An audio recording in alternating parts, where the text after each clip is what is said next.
ओम शांति। आज बाबा के 2 अक्टूबर 2020 के साकार मधुर महावाक्य है। आज शुक्रिया दिवस पर हर एक के दिल से स्वतः ही निकलता है, ज्ञान सागर बाबा, आपका बहुत बहुत शुक्रिया जो आप हमें प्रतिदिन पढ़ाने के लिए आते हो। आपने हमें अपना साथ देकर, ज्ञान देकर, अंग संग रहकर जो जीने की कला सिखाई, उसके लिए आपका बारंबार शुक्रिया शुक्रिया शुक्रिया। आज शुक्रिया दिवस पर बाबा ने समझाया कि इस ज्ञान मार्ग में ऐसी कौन सी बात है जिसका सही चिंतन न करने से उन्नति नहीं हो पाती। बहुत सारे बाबा के बच्चे ड्रामा का सही चिंतन नहीं करते, ड्रामा का सही प्रयोग नहीं करते, सोचते हैं ड्रामा में होगा तो कर लेंगे।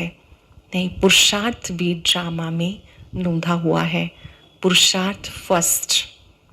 इसके साथ साथ ब्राह्मण जीवन का जो श्वास है वो हिम्मत है। कभी भी हमें हिम्मत नहीं हारनी है।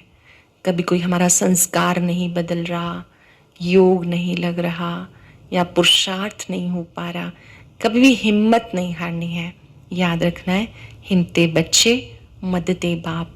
हिम्मत करने वालों को बाबा की मदद मिलती है और ये ब्राह्मण जीवन का श्वास है।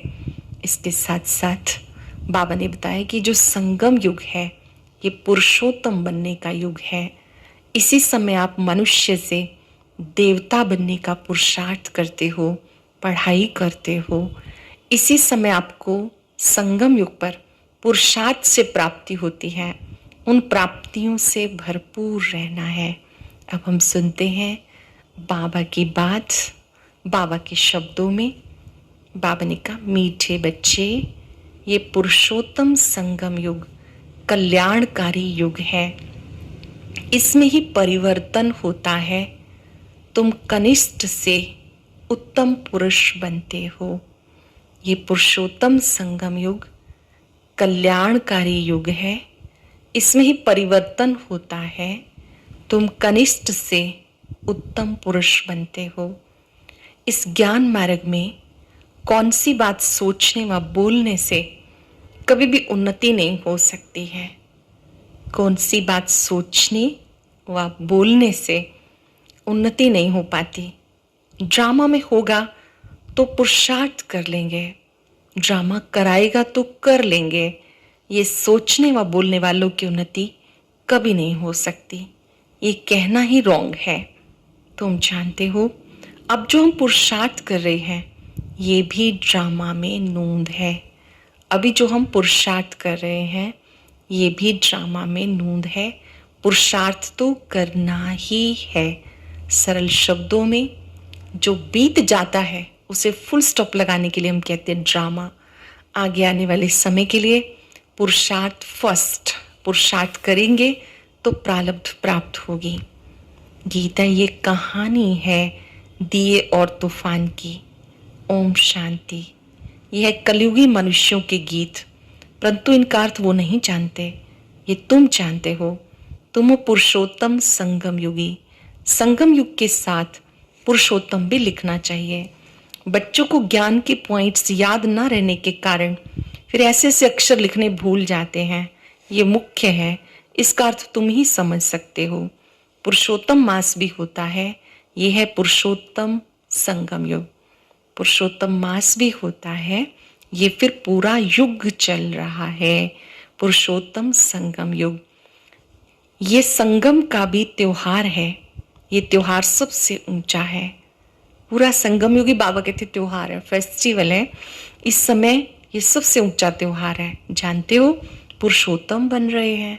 कितना सुंदर त्योहार है ये युग जिसमें हम पुरुषोत्तम बन रहे हैं। उत्तम से उत्तम पुरुष, ऊंच से ऊंच साहूकार से साहूकार नंबर 1 कहेंगे लक्ष्मी नारायण को।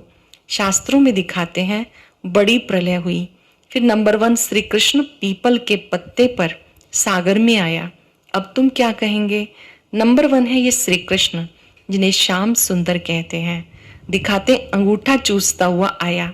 बच्चा तो गर्भ में ही रहता है, तो पहले पहले ज्ञान सागर से निकला हुआ उत्तम से उत्तम पुरुष श्री कृष्ण है।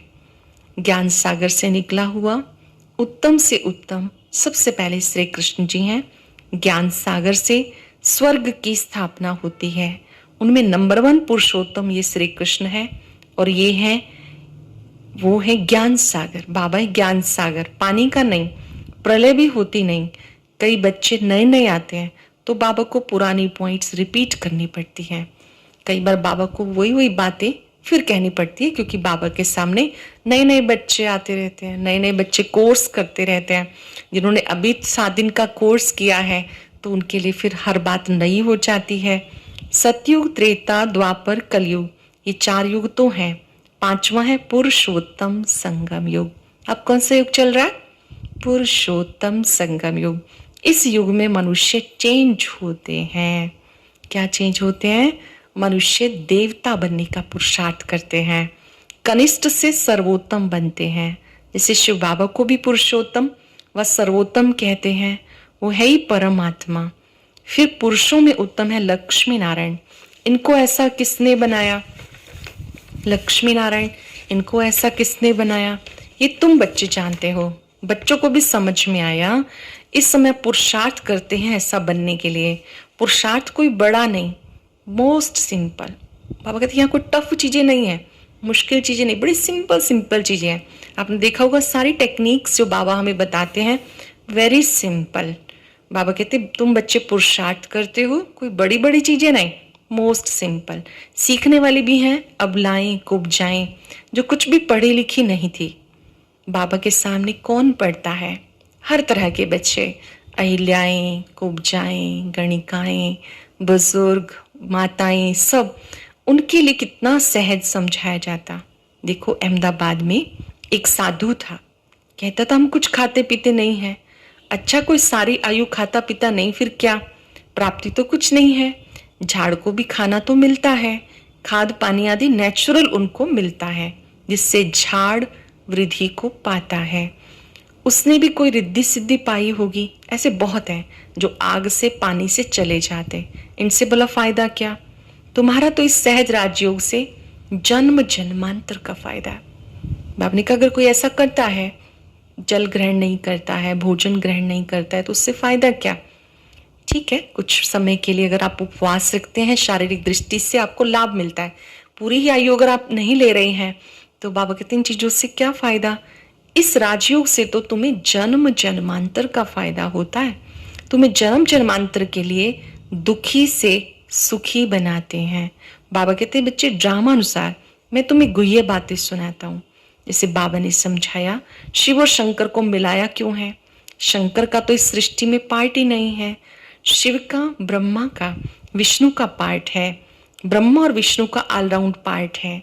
शिव बाबा का इस समय पार्ट है जो आकर ज्ञान देते हैं। निराकार परमात्मा का इसी समय पार्ट चलता है ज्ञान देने का। फिर निर्वाण धाम में चले जाते, बच्चों को जायदाद देकर खुद वानप्रस्थ में चले जाते। वानप्रस्थी बनना अर्थात गुरु द्वारा वाणी से परे जाने का पुरुषार्थ करना। वापस तो कोई जा नहीं सकते, क्योंकि विकारी भ्रष्टाचारी हैं। विकार से जन्म तो सबका होता है।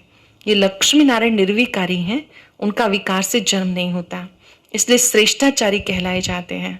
वो तो पवित्र हैं, इसलिए वो श्रेष्ठाचारी निर्विकारी कहलाए जाते हैं।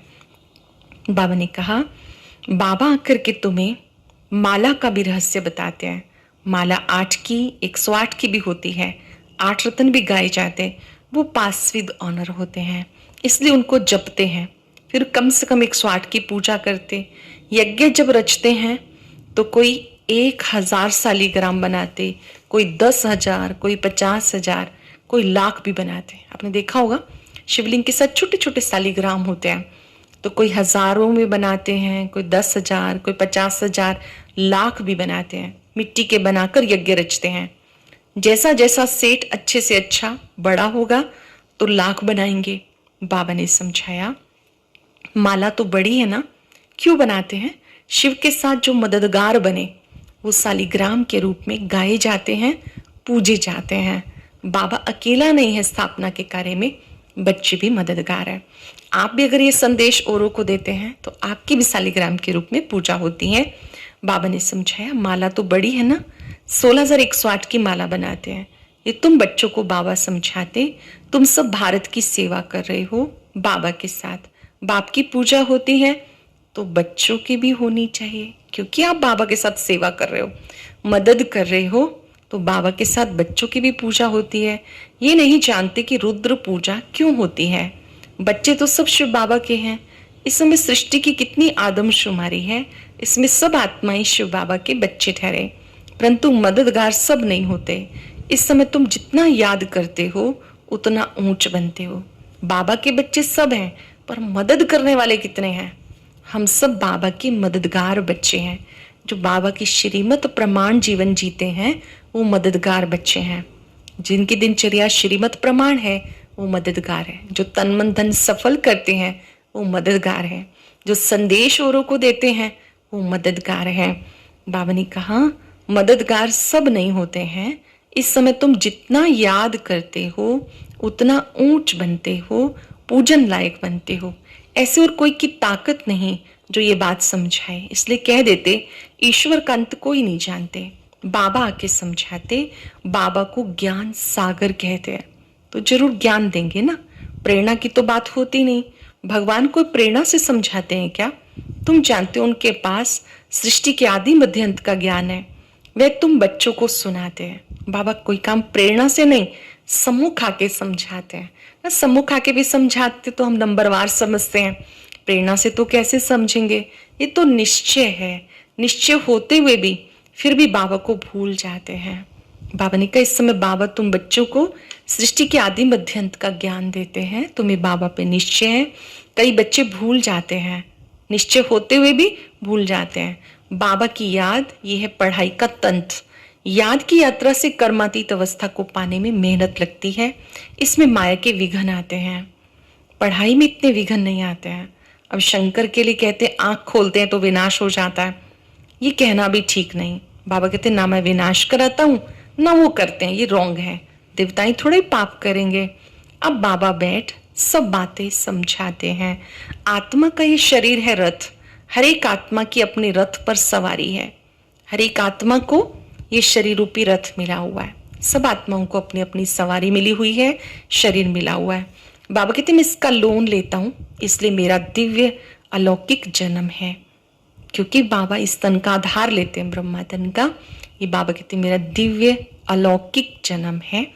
अब तुम्हारी बुद्धि में 84 का चक्र है, जानते हो। अब हम घर जाते हैं, फिर स्वर्ग में आएंगे।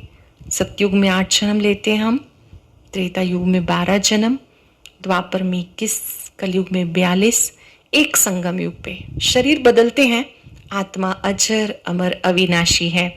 बाबा बहुत सहज करके समझाते, इसमें हार्ट फेल नहीं होना। कहते बाबा हम पढ़े लिखे नहीं, मुख से कुछ निकलता नहीं, परंतु ऐसा तो होता नहीं, मुख तो जरूर चलता ही है। खाना खाते हो, मुख तो चलता ही है, वाणी ना निकले ये तो हो नहीं सकता। बाबा ने बहुत सिंपल समझाया। कोई मौन में रहते हैं तो भी ऊपर में इशारा देते, उन्हें याद करो। मौन में रहते तो क्या करते हैं? ऊपर की ओर इशारा करते हैं ना। दुख हरता सुख करता वो एक ही दाता है। भक्ति मार्ग में भी दाता है तो इस समय भी दाता है। फिर वानप्रस्थ में तो है ही शांति। बच्चे भी शांति धाम में रहते हैं। पार्ट नोंधा हुआ है जो एक्ट में आता है। आत्मा के अंदर पार्ट है जो शरीर के द्वारा अभिव्यक्त होता है। अब हमारा पार्ट है विश्व को नया बनाना।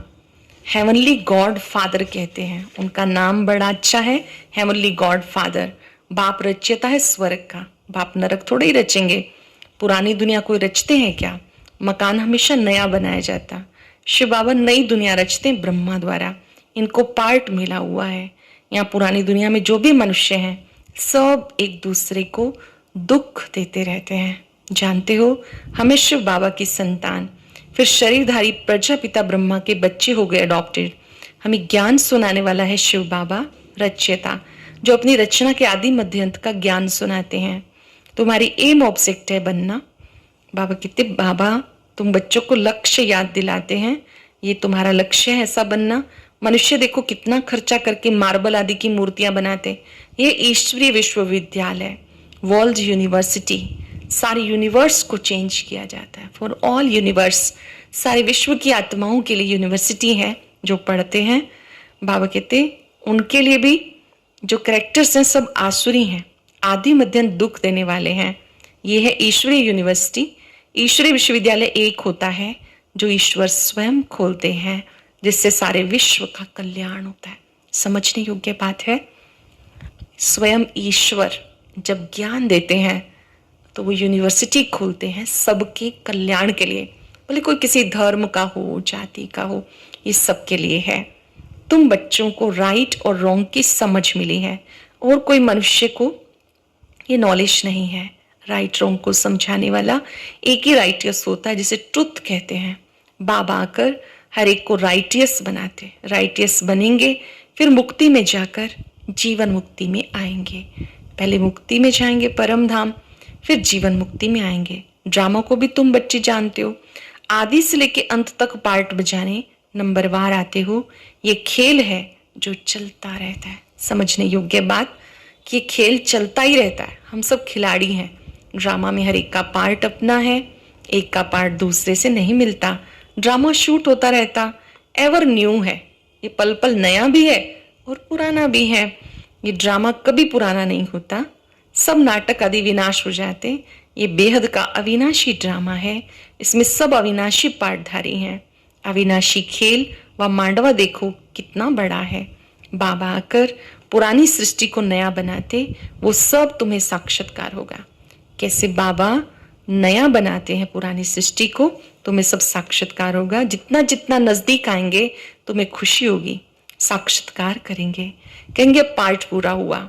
ड्रामा को फिर रिपीट करना है, फिर नए सिर पार्ट बजाएंगे जो कल पहले बजाया था। इसमें जरा भी फर्क नहीं हो सकता। जितना हो सके तुम बच्चों को ऊंच पद पाना चाहिए, पुरुषार्थ करना है, मूंझना नहीं, कहीं कंफ्यूज नहीं होना है। बाबा ने नॉलेज इतनी स्पष्ट दी है, ज्ञान इतना स्पष्ट दिया है कि किसी भी बात में मूंझना नहीं। ड्रामा को जो कराना होगा वो कराएगा, ये कहना भी रॉन्ग है। बहुत सारे कहते हैं ड्रामा में होगा हो जाएगा, ड्रामा को जो कराना होगा कराएगा, ये कहना रॉन्ग है। हमें तो पुरुषार्थ करना है। अच्छा, मीठे मीठे सिक्के लदे बच्चों प्रति माता पिता बाप दादा का याद प्यार। गुड मॉर्निंग रूहानी बाप की, रूहानी बच्चों को नमस्ते। रूहानी बच्चों की, रूहानी बाप दादा को नमस्ते, गुड मॉर्निंग। शुक्रिया बाबा, शुक्रिया। धारणा के लिए सार, क्या सार होगा? कोई भी एक बात सोचिए जो बाबा ने खास कही, हम सबका ध्यान खिंचवाया कि ड्रामा को सही यूज करना है, मिसयूज नहीं करना है। पहला, पढ़ाई का सार बुद्धि में रख याद की यात्रा से कर्मातीत अवस्था को पाना है। पूजनीय बनने के लिए बाबा का पूरा पूरा मददगार बनना है। बाबा के साथ मददगार, याद है ना, सालिग्राम पूजे जाते हैं। अगर हम बाबा के साथ मदद करेंगे तो सालिग्राम के रूप में पूजे जाएंगे। सत्य बाप द्वारा राइट रॉन्ग की जो समझ मिली है, उससे राइटियस बन जीवन बंधन से छूटना है। बाबा ने जो नॉलेज दी है उसको यूज करना है और बंधन से छूटना है। मुक्ति जीवन मुक्ति का वर्षा लेना है। मुक्ति माना परम धाम, जीवन मुक्ति माना स्वर्ग का वर्षा लेना है। वरदान है, संगम युग की सर्व प्राप्तियों को स्मृति में रख चढ़ती कला का अनुभव करने वाले श्रेष्ठ प्रालब्धि भव। संगम युग की सर्व प्राप्तियों को स्मृति में रख चढ़ती कला का अनुभव करने वाले श्रेष्ठ प्रालब्धि भव। विस्तार है, परमात्म मिलन व परमात्म ज्ञान की विशेषता अविनाशी प्राप्तियां होना। ये परमात्म ज्ञान है, परमात्म मिलन का अनुभव इस समय होता है, इसका अर्थ है अविनाशी प्राप्तियां। ऐसे नहीं संगम युग पुरुषार्थी जीवन है, सतयुगी प्रालब्धि जीवन है। संगम युग की विशेषता है, एक कदम उठाओ 1000 कदम प्रालब्ध पाओ। हिम्मत का एक कदम बढ़ाओ, 1000 गुना प्रालब्ध पाओ। सिर्फ पुरुषार्थी नहीं, श्रेष्ठ प्रालब्धि हैं। इस संकल्प को सदा सामने रखो। प्रारब्ध को देखकर सहज ही चढ़ती कला का अनुभव करेंगे। प्रारब्ध को देखेंगे तो चढ़ती कला का अनुभव होगा। संगम युग पर भी हमें प्राप्तियां होती हैं और वो अविनाशी होती हैं। निशानी है ये प्रभु मिलन की, परमात्म ज्ञान की अविनाशी प्राप्तियां, जैसे खुशी की प्राप्ति, शक्ति की प्राप्ति, ये सब चढ़ती कला की निशानियां हैं। पाना था सो पा लिया, ये गीत गाओ तो घुटके और झुटके खाने से बच जाएंगे। पाना था सो पा लिया, ये गीत गाओ तो घुटके, अंदर ही अंदर कंफ्यूजन, और झुटके खाने से भी बच जाएंगे, उलझने से भी बच जाएंगे। स्लोगन है, ब्राह्मणों का श्वास हिम्मत है, जिससे कठिन से कठिन कार्य भी आसान हो जाता है। ब्राह्मणों का श्वास हिम्मत है, जिससे कठिन से कठिन कार्य भी आसान हो जाता है। आज हम अनुभव करेंगे, मैं हिम्मतवान आत्मा हूं।